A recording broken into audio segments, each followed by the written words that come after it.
بابکه چیرې تللی وې؟ ولاړم بازار ته دا یو څه سودا مې راوړ. د دې کرونا بلاویل د لاسه ټوله بازار بند و.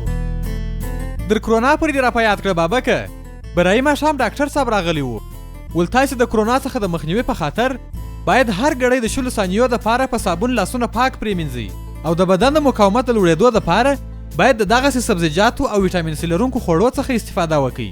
ما ته بیا اوس معلم صاحب ویله ول بې له ضرورته د کوره څخه مه راوځئ او چیرې چې بیروبار یې هلته خو بیخي مه ورځئ. دا بیا نو نه یې درته ویلي چې د 2 متره په اندازه چاته مه نږدې کېږئ. د غیږې او لاس د روغبړ څخه ځان ساتئ او چې ټوخی او پرنچی درته راسي نو خولې او پزې ته دسمال نیسئ یا څنګل داسې ورته نیسئ.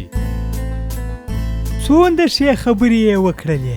دا خبرې باید عملي کړئ او د کورو څخه د باندې مه راوځئ. قرار کښېنئ. دا پیغام تاسو ته په افغانستان کې د یونیسف ادارې لخوا وړاندې شو.